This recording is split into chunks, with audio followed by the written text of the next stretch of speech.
Hi guys, welcome to my channel. Today we are going to discuss about Rimuru's Elegant Escape. This video contains spoilers, so with due let's get continue. Rimuru's Elegant Escape Play 12. The best thing about the Kingdom of Ingratia was that it was safe. But that is a thing of the past. If we wish for future developments, we must invest in personnel training. Yes, just like a certain person once said. Oh? What person? The great demon lord, Rimuru. I see. Indeed. Lord Rimuru did come to see the Kingdom of Ingratia once. Yes. There was such a time when I had so much work to do. Diablo usually stuck very close to Rimuru, but when the Great War was over, all of the leaders had flocked to him. The anger towards Rimuru for his deceit had been directed towards Diablo and not Rimuru. Even Diablo could not go against the many complaints of the leaders, and so he had no choice but to run about and deal with the aftermath. Yes. It was during that time. I was being held responsible for what happened, but the hero Masayuki came out with me, and I was saved. It was then that I was so lucky to have met him. Once I saw him with my own eyes. He chuckled as if the memory was amusing to him. I would never again think of going against him. He said while looking Diablo straight in the eyes. After that, Elric related what their conversation had been about. What Elric said was this. The Kingdom of Ingratia had been built in the plains where there were fewer monsters, as it was far away from the Great Jura Forest. These favorable conditions allowed it to become a center for politics and culture, where the leaders of all the other countries came to meet. However, now that Great Demon Lord Rimuru had unveiled a plan of coexistence and mutual prosperity, the level of danger in the Great Jura Forest had dropped dramatically.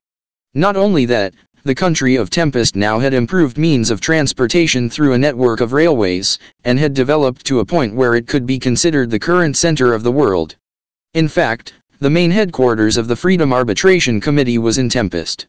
A country could no longer stand out by being safe alone, and the center of politics, culture, and finance had all moved away from the Kingdom of Ingratia. And so it was necessary for this country to have something to call its own. It was something I heard 10 years ago, and years later, it became reality. Those who were able to revolutionize their way of thinking have managed to deal with it, but there are still people who believe that they are the center of the world.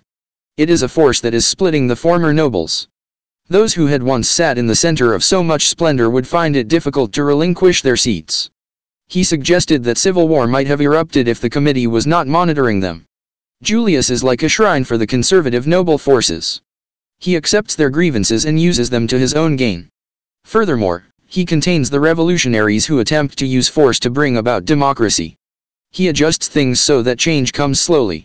Even as his older brother, I am nothing but amazed at his handiwork. Even his arrogant behavior is probably calculated. A king is not permitted to ever bow his own head.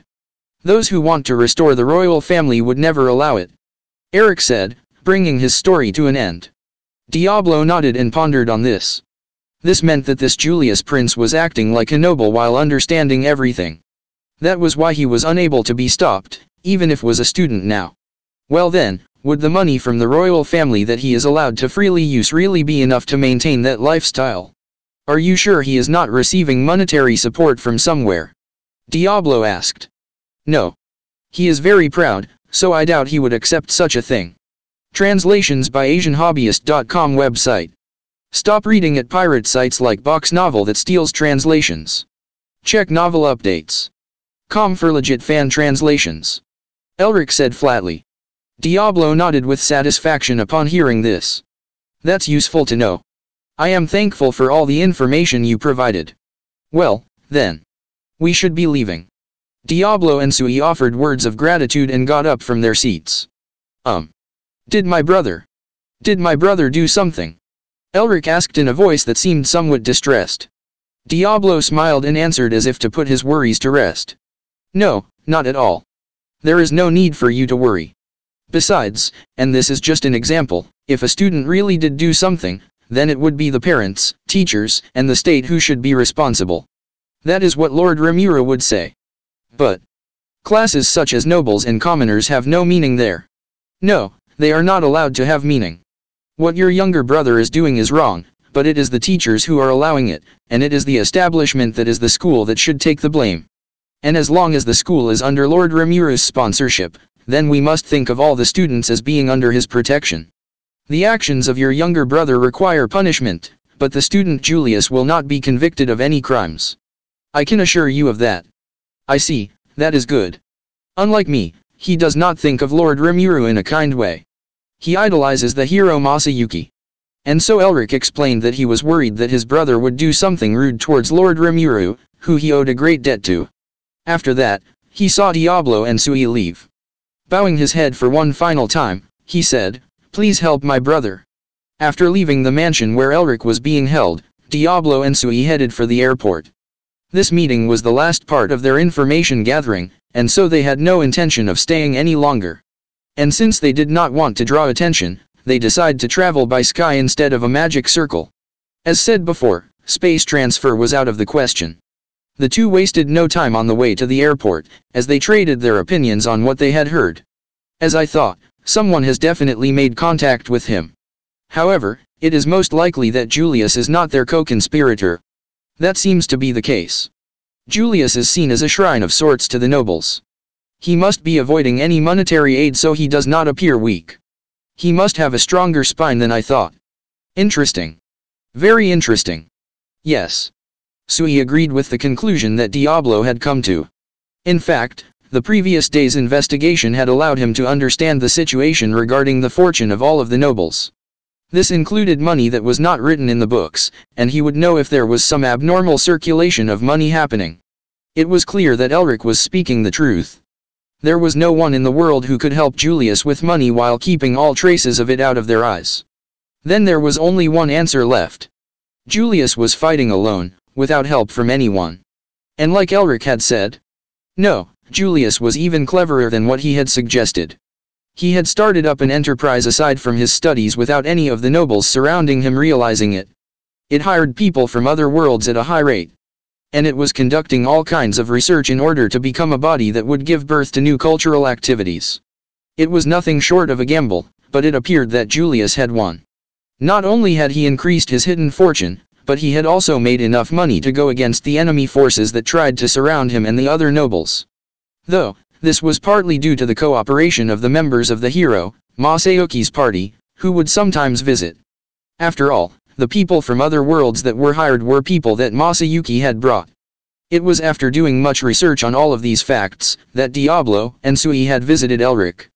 Through hearing about what Julius was like as a person, they became sure that there was a discrepancy in what he showed to those around him, and what he was really thinking.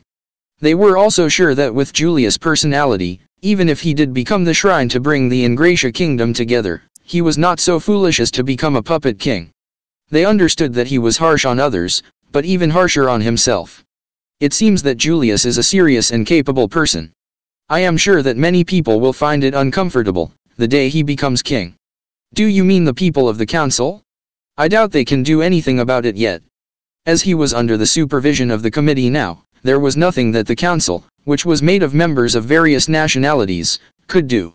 Besides, the last great purge had taken out everyone who would have been good at such maneuvering. I do wonder.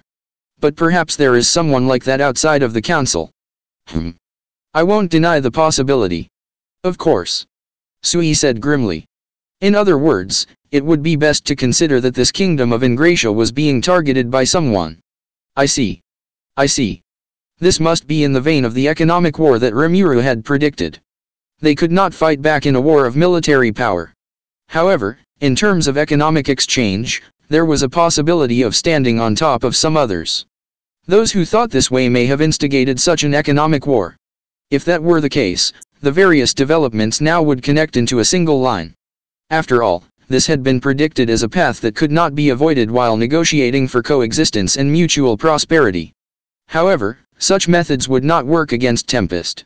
If you wanted to advocate for democracy, then numbers trumped all. It would be one thing if it was only within the country, but when something like the Multicultural Council makes decisions, it is not about a proportion of the total population or power of the country, even if things were decided by a majority in the name of such flowery words such as equality. The decision of the 3 schools was a good example. A vote by the majority is in no way a system of equality. A country should not be swayed by the opinions of other countries. This was why Tempest had opted for the bicameral system. It took on its own system of government that could be called a democracy under an imperial government. There was no way to take advantage of it. Then what could you do? If you wanted to target something, it would be economic activity.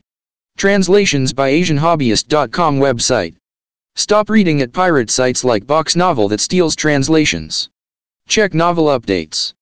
Com for legit fan translations.